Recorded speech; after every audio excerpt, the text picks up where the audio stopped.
you tonight. Aim gonna fire, shoot me right. I'm gonna like the way. E nós continuamos aqui o nosso bate-papo com o Dr. Maestre sobre doenças de inverno, sobre tratamento, sobre cuidados com a saúde, em especial nessa época do ano. Doutor, de todas essas doenças respiratórias aí que são comuns nessa época, a mais grave é a pneumonia? Então a pneumonia é uma complicação, né? E algumas vezes ela pode levar até a óbito, né? Dá para dizer que das infecções da via respiratória é a mais grave. E a gente vê muito as pessoas dizerem, a pessoa estava com uma gripe, essa gripe virou pneumonia. Não é bem assim. Uhum. Então, a gripe, né, é uma doença causada por um vírus, pelo vírus influenza. Mas a pessoa que pega uma gripe, principalmente os idosos, né, se eles não tiverem um tratamento adequado, isso vai fragilizar a imunidade, eles vão acumular secreção nas vias respiratórias, e daí isso tudo favorece ao crescimento de uma bactéria, que é a bactéria que causa a pneumonia. Então, a gripe é uma doença causada por um vírus, né? Mas uma bactéria que oportunista pode aparecer após uma gripe. E resfriado também não vira gripe, são coisas diferentes. Então, isso é um diagnóstico clínico, né? Mas a gente tenta associar que o resfriado ele é causado por vírus que causam, vamos dizer assim, que tem um poder de ataque menor. E que gripe mesmo é causado pelo vírus influenza. Ah, tá. E a gripe é que vai dar uma febre mais alta, complicação com tosse, dores nas juntas, não necessariamente coriza, nariz trancado. Isso é mais do resfriado. Então, a característica principal da influenza é uma febre muito forte, difícil de melhorar mesmo com o uso dos antitérmicos e uma dificuldade respiratória. Então, o paciente ele sente uma falta de fôlego, um cansaço para atividades simples, como subir ali um lance de escada. Né? Então, quando um paciente tem os sintomas e tem essa característica, essa dificuldade respiratória muito grande e a febre que é muito persistente, é motivo para o médico suspeitar da influenza, da gripe, da influenza do tipo A, que é a mais complicada. Que é a tal da chamada lá da gripe suína, que tanto tempo chamavam de gripe suína, que é a influenza A. Isso, a gripe suína era um dos tipos de influenza A. Ah, tá. O vírus da gripe, a gente não gosta dele, mas a gente até tem que tirar o chapéu para ele, porque ele é extremamente inteligente, né? Realmente. Então, ele sofre muitas mutações, existem muitas variedades, e é por isso que o nosso sistema imunológico tem dificuldade com ele. Então, pegar um exemplo, eu peguei sarampo, estou curado do sarampo, estou protegido, o sarampo eu não pego mais. É um sarampo. É o mesmo sarampo. É o mesmo sarampo. Existe desde o tempo da nossa bisavó lá. É aquele e acabou. Agora o vírus da gripe não dá nem para a gente contar, porque se a gente parar para contar no meio do caminho, ele já está sofrendo mutação e já estão aparecendo novos. Não dá nem tempo, né? Exatamente, é uma variedade muito grande. E eu acho que ainda um agravante tanto do vírus, né, do resfriado, que também está mudando, mas não é tão grave a doença, e da gripe, é que a transmissão é quase que pelo ar, né? Não é, vamos dizer, ela não viaja sozinha no ar, mas não precisa o contato direto entre as pessoas, né? Sim, na respiração, quando a gente fala, existem gotículas, ele pode ser transmitido através do ar. Né? A transmissão pelas mãos é muito importante também, por isso que é importante estar sempre lavando as mãos, quando puder usar o álcool gel, né? Objetos de higiene pessoal, né? A gente tem que ter cuidado de ambientes em que tem muita gente, ambientes fechados. Então, principalmente as crianças na escola, a gente vê que um pega, o outro passa para o outro. Então, quer dizer, é um ambiente em que traz um fator de risco muito grande para essas infecções virais. E aí, no custo-benefício, a gente vê as pessoas têm muito, eu não vou abrir a janela porque vai entrar vento e vai deixar a criançada toda resfriada. Aí, no caso, o vento é mais benéfico do que tudo fechado.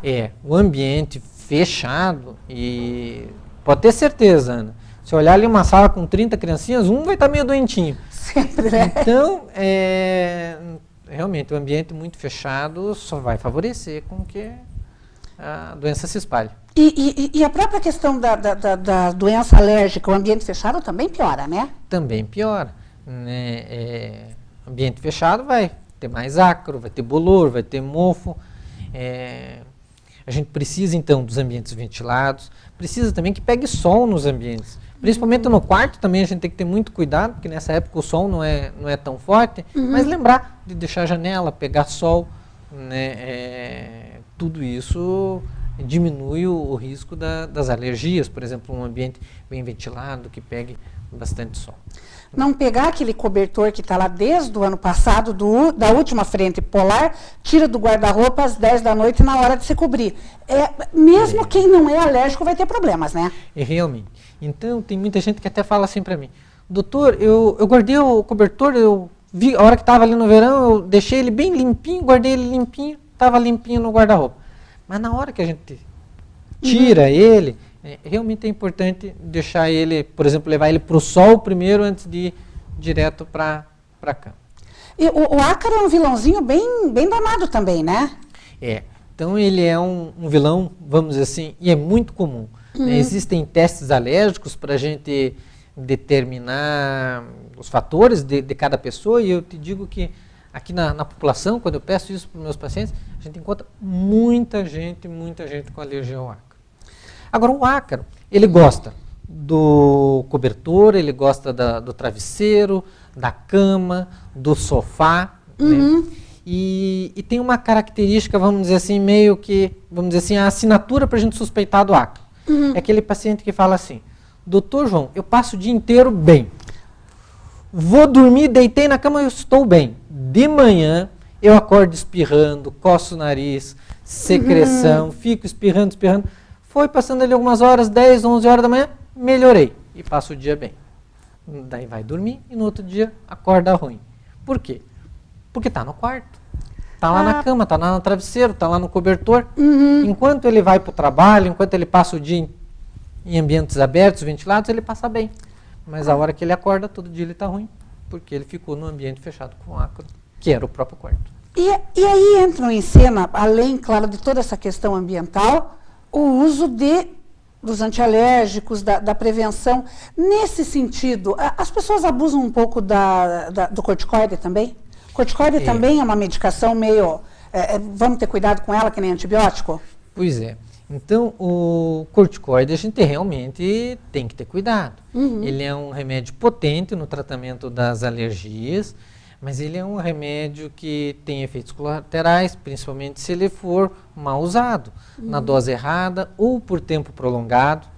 Então, algumas vezes a gente vê o seguinte, né, o médico passa o remédio, a pessoa toma, fica boa, né, dali um tempo ela toma de novo, por conta, toma de novo por conta, toma de novo por conta. Mas aquele médico que prescreveu, ele pensou, não, eu vou passar esse remédio por 7 dias, e 7 dias de corticoide não vai fazer mal para essa pessoa. Mas 20 dias do mesmo corticoide já faz mal. Então, não é um remédio que dá para a gente ficar repetindo. Tem pessoas que procuram injeções de corticoide na farmácia e vão tomando. Toma uma, depois toma outra, e isso traz consequências. Algumas consequências, essa pessoa não vai descobrir tão cedo. Por exemplo, assim, só para citar algumas, né? O corticoide ele pode diminuir a presença de cálcio nos ossos. Então vamos supor que uma pessoa vai ter uma osteoporose com 70 anos. Só que se ela está com 20 anos e toma uma injeção de corticoide, toma outra injeção de corticoide, toma outra injeção, ela está perdendo o cálcio dos ossos. Então aquela osteoporose que era com 70, vai ser com 60. Só que ela não vai saber disso agora. E ela vai continuar tomando injeção de corticoide. Então, isso é só para citar um exemplo. Existem vários outros efeitos que a gente tem que ter o cuidado no abuso do corticoide. E existem outros antialérgicos mais bem eficientes e que não têm tantos efeitos colaterais? Sim, existem medicações que são mais seguras que o corticoide. né? Cada uma tem as suas características, suas vantagens e desvantagens, mas é importante a gente falar nos antihistamínicos, né, que eles têm muito menos efeito colateral, tenho que reconhecer, tem menos potência, né? Existem tratamentos que nós podemos fazer com medicação local, por exemplo, a aplicação de um remédio no nariz ou a inalação de um remédio para o tratamento da bronquite, da asma. Esses tratamentos com medicamento tópico, né, de aplicação local, também são muito mais seguros. Né? Existem uma outra categoria, que são dos antileucotrienos, né? O principal representante é o montelukast, também é um remédio, não dá tanto resultado quanto o corticoide, mas é muito mais seguro. Né? Então, nós temos que ver o caso, a necessidade de cada um. Né? Existem, vamos dizer assim, uma padronização, né? Que daí a gente vai usar para cada grau a medicação correta. Mas o importante em tudo isso é, em primeiro lugar, não subestimar as coisas, porque dá a impressão que doenças como a rinite, o resfriado, a própria sinusite são extremamente subestimadas. Né? As doutoras pensam, mas isso é só sinusite. Não é só, ela pode trazer consequências bem sérias para a saúde, né? Sim, então, realmente, né, existem complicações de sinusite que são intracranianas, existem complicações de uma infecção de ouvido intracraniana, como uma pneumonia, que também pode se tornar uma doença muito grave. Então, de uma alergia, ele passa por uma sinusite, de uma sinusite para uma complicação intracraniana. Quer dizer, é uma situação muito complicada que evoluiu de uma coisa simples. Lá no começo, se ele tivesse tratado, poderia ter evitado tudo isso. Mas até que complicações muito graves não são tão comuns, né? Mesmo assim, a gente deve tratar quando a coisa está simples, né? Não esperar chegar nesse tanto. E o mais importante de tudo isso é procurar um médico, né, doutor? Não é também ficar achando, não, resfriado todo ano eu vou ter vários, ou gripe é comum, sinusite é comum. Não, procure um médico, né? Seja do plano de saúde, da rede pública, procure um médico que é um profissional habilitado, né? Realmente. Então, um diagnóstico que a pessoa fez e às vezes ela acha que está com uma rinite ou que está com uma sinusite, não é exatamente aquilo, e né, vai trazer consequências para ela. Então, quer dizer, ela tem que procurar um médico, ter o diagnóstico exato, ter o tratamento exato, né, senão ela está sujeita a essas complicações. E tem como, nessa época aí de bastante frio, de variação de temperatura, esse tempo seco, tem ações que as pessoas podem fazer para prevenir um pouco esses ataques todos aí?